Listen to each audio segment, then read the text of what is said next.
शिव महापुराण की कथा कहती है,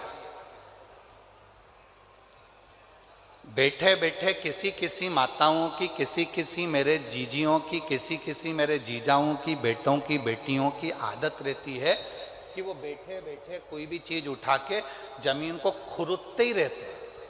इनके पास कोई काम नहीं रहता, बस जमीन को खुरदना।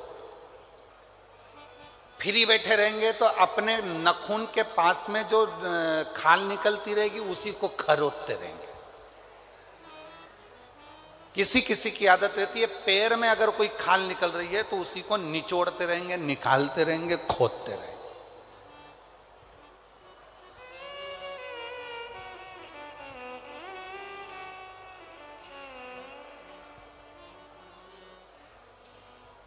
और शिव महापुराण की कथा कहती है यह अच्छी बात नहीं है। पृथ्वी पर बैठे हो, आसन पर बैठे हो या घर में किसी भी स्थान पर बैठे हो, उस समय पर ना तो पृथ्वी को खरोदो और ना अपने शरीर की उंगली हो, हाथ हो, शरीर का कोई अंग हो, उसको खरोदना नहीं चाहिए। इससे दो चीजें आती हैं, एक कर्जा भी बढ़ता है, दूसरी दरिद्रता बढ़ती है। कोई व्यक्ति दुकान पर बैठे बैठे दिन भर अपने हाथ को, उंगलियों को खरोदता रहे, नाखून ही तोड़ता रहे, हाथों से नाखून चबाता रहे, या कोई ना कोई ऐसा काम करता रहे कि पैर के खाल को ही दिन भर नोचता रहे, या अपने पैर से दिन भर बैठा बैठा वो जमीन को रगड़ता रहे, या अपने पाँव से, नाखून से पृथ्वी को खरोदता रहे, तो ये तकलीफ उत्पन्न करता है, ये हमको दुख देता है, ये दरिद्रता भी देगा और हमको कर्जे में भी लाकर छोड़ देगा। दोनों चीज देगा। अब कनक दानव पृथ्वी को खोद देता है, जहां जाता है वहां दिन भर खरोता खरोता खरोता खरोता पृथ्वी को जाता रहता है। जहां कहीं वृक्ष मिल जाते हैं उनको काटने के लिए, उनको तोड़ने के लिए तत्पर हो जाता है। क्यों तोड़ना? किसी किसी की आदत रहती है, बगीचे में या जमीन पर चलते चलते खेत खलियान में चलेंगे, एक डंडा हाथ में ले लेंगे। अब उस डंडे का क्या करना है? कुछ नहीं करना। छोटी सी डंडी हाथ में ले ली, छोटे छोटे पौधे लगे हुए हैं, तो खेत में चलते चलते इधर मार उधर मार उधर मार, जितने छोटे छोटे पौधे लगे रहते हैं उनको तोड़ते तोड़ते उसकी जाने की आदत होती है। पर शिव महापुराण की कथा कर रही है, उस पौधे ने तेरे को कुछ बिगाड़ा, उस पौधे ने तुझसे कुछ कहा?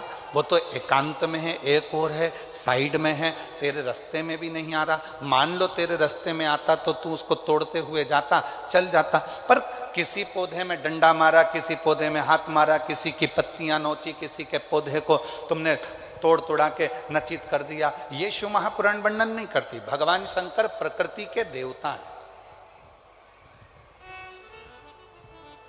शिव जी को प्रकृति का देव माना गया।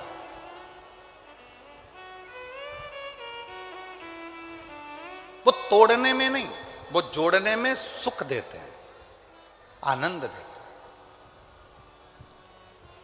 कनक दानव पत्तों को तोड़ रहा है, वृक्षों को तोड़ रहा है, वायु को दूषित कर रहा है। जिस जलाशय के पास बैठता है कनक दानव, बड़े बड़े पत्थर उठाकर जलाशय में पटकता है।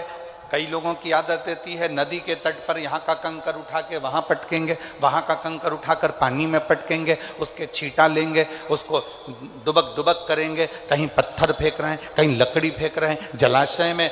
शिव महापुराण की कथा तो यहाँ तक कहती है कि यदि आपके घर में, आपके मंदिर में, आपके देवालय में, आपके शिवालय में यदि शंकर भगवान पर बेलपत्र चढ़ रही है, पुष्प चढ़ रहा है, मंदिरों में बहुत सारा पुष्प एकत्रित हो रहा है, तो उसको ले जाकर विसर्जन करें। विसर्जन का मतलब ये नहीं है कि नदी में, तालाब में, बावड़ी में, कुएं में ले जाकर डालें। विसर्जन का मतलब है किसी एक स्थान पर उसको एकत्रित करें और जब वो पूर्ण तरह से नष्ट हो जाए तो उसकी खाद बनाकर किसी पौधे में ले जाकर डालें जिससे उस पौधे की उन्नति होना प्रारंभ हो जाए। जरूरी नहीं कि आप जलाशय को दूषित करें, जरूरी नहीं कि किसी नदी, तालाब, बावड़ी या कुंड को आप दूषित करें। विसर्जन का मतलब है कि जब आपने पूजन करी, पूजन करने के बाद आपने चावल का दाना लेकर शिव जी को समर्पित करा और अपनी पूजन का विसर्जन कर दिया, बाबा मेरी गलती को क्षमा करिए, मैंने जो कुछ भी गलती करी है इस पूजन में, अनुष्ठान में, आप मुझे क्षमा कर दीजिए। और वो निर्माल्य को ले जाकर आप एक और ले जाकर उसको एकत्रित करो। जब वो खाद बन जाए पेड़ पौधों में डालो। नदी में डाल दिया, आगे जाकर वो सड़ता रहा, धीरे धीरे धीरे धीरे वो बेकार होता रहा। ये हमारे यहाँ श्रेष्ठता है।